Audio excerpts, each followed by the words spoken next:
Bagi waktu zaman kuliah dulu seperti apa Pak? Dan sekarang, karena beberapa kami sebagai karyawan bisa melihat malam-malam jam 11 masih ada Pak Hairul Tanjung.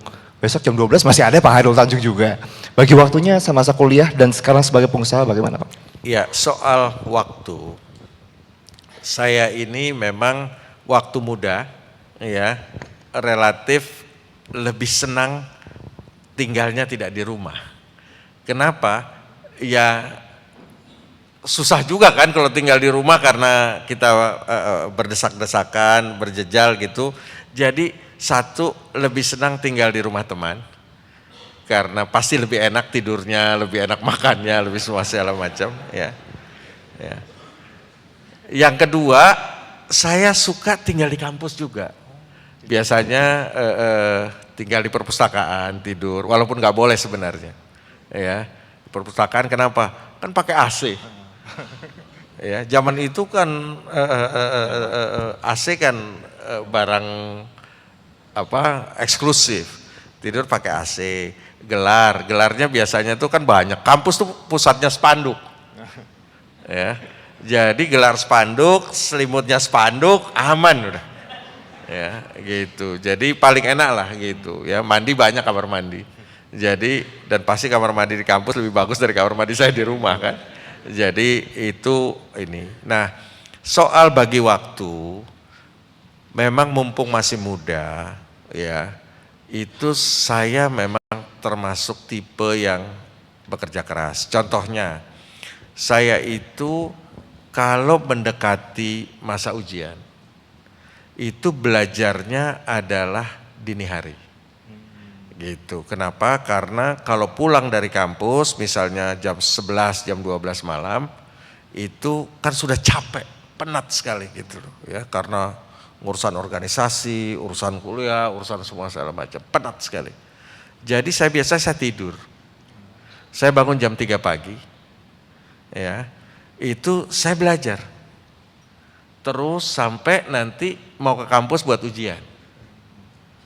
Jadi memang itu menjadi habit, ya, kebiasaan yang akhirnya karena disiplin, karena akhirnya ya semuanya lancar.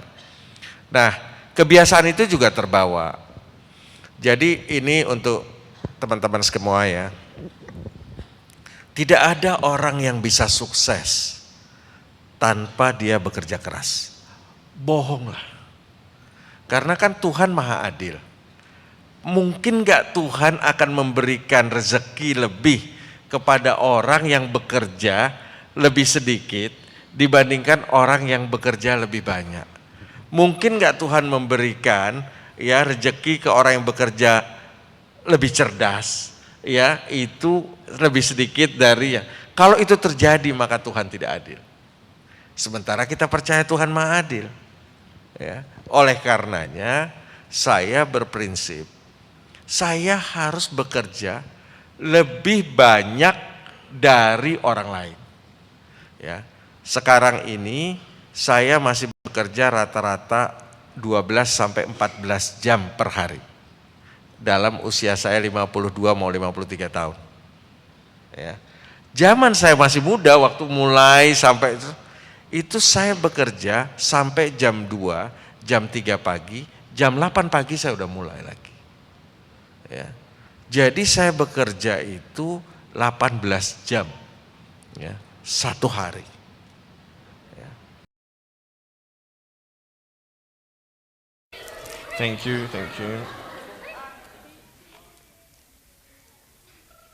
I'm coming! Ready?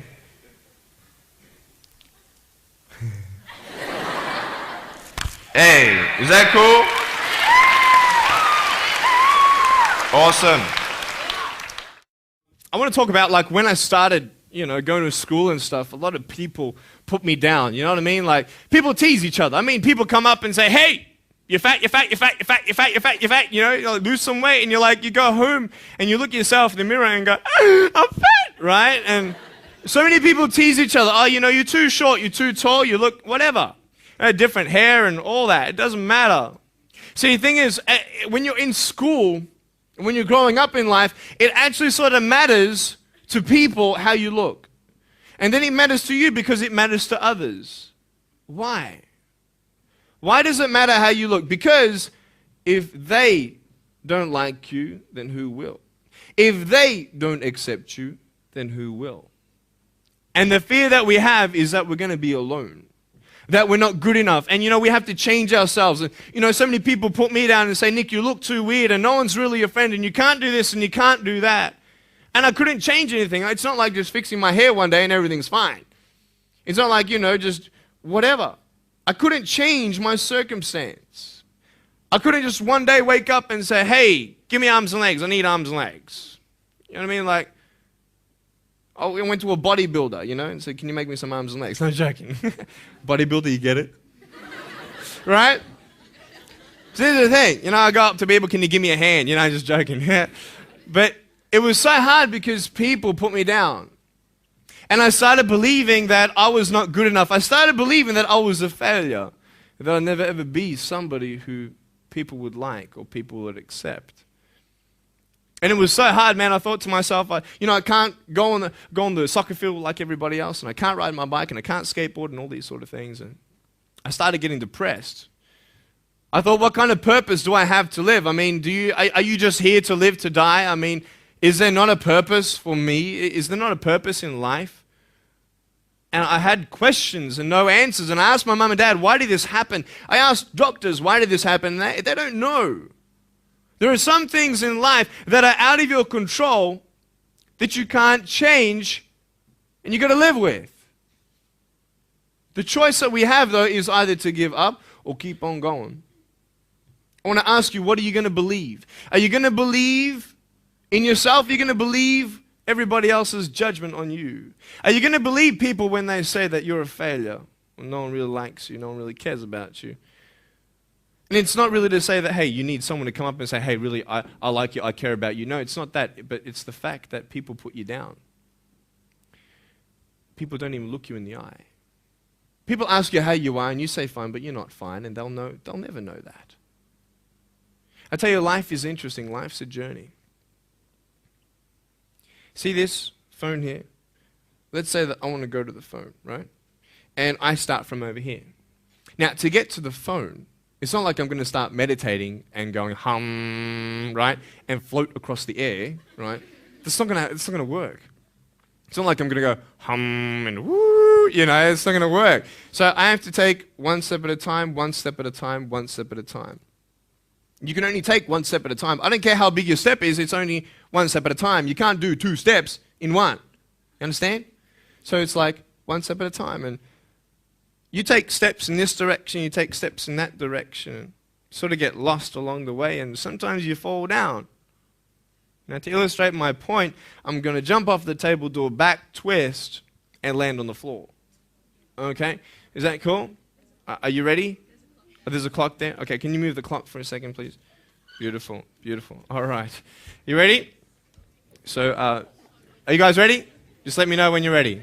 Are you ready? Okay, ready? 1, 2. I'm joking, man. Are you serious? Just put the clock back there. If I did that, I'll break my arm or something. You know what I mean? But honestly, along the way, you might fall down like this. Ready? Right? Hello! Right. So what do you do when you fall down? Get back up. Everybody knows to get back up, because if I start walking, I'm not going to get anywhere. But I tell you, there are some times in life where you fall down and you feel like you don't have the strength to get back up. You sort of put a mask on your face when you come to school and pretend that everything's okay when it's not, and you go home and lay in your bed when no one's looking at you, when you don't have to impress anybody, and you're yourself.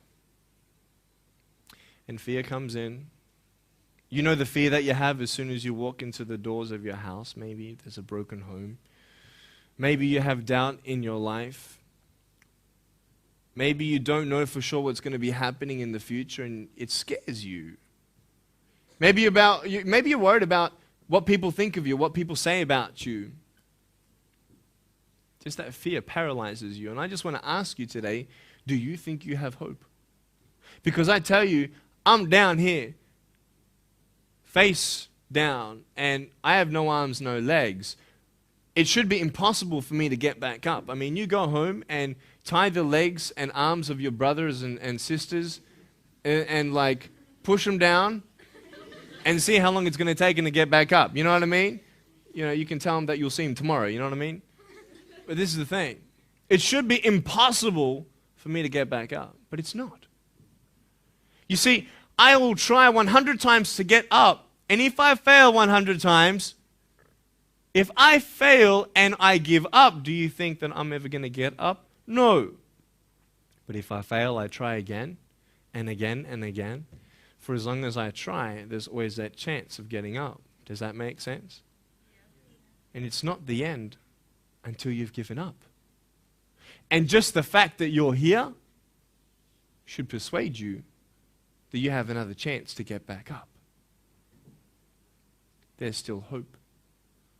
I'm not here today to tell you that I understand your pain. I don't know how it feels to be abused. I don't know how it feels to feel, quote, fat and you've got an eating disorder. I don't know how it feels to have a broken home. I don't know how it feels. But I know how it feels to have a broken heart. And I know how it feels to be alone. And I want you to know that I found my strength in Jesus Christ, and you're going to find your strength in whatever you find it in. But I just want you to know that it's not the end. It matters how you're going to finish. Are you going to finish strong? And you will find that strength to get back up like this.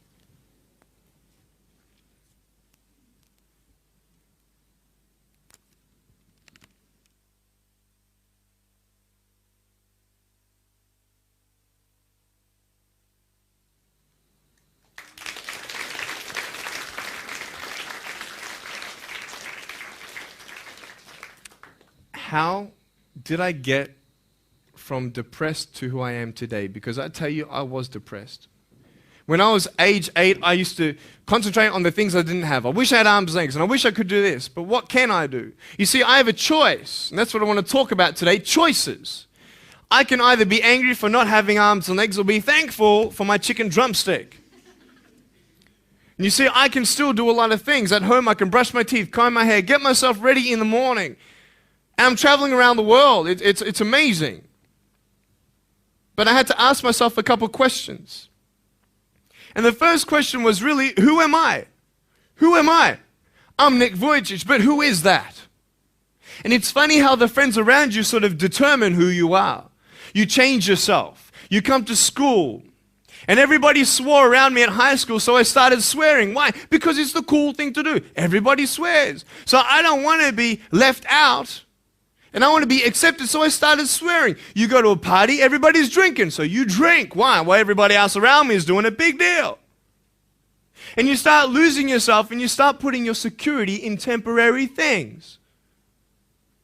You start putting your happiness in things that won't last.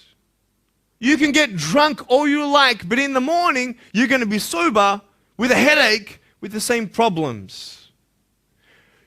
You want to be high the rest of your life on drugs? Everybody say, don't do drugs, don't do drugs. Well, why? Why do we even go there? It's either out of curiosity, peer pressure, or trying to escape reality. Basically, three things. That's why we go to drugs.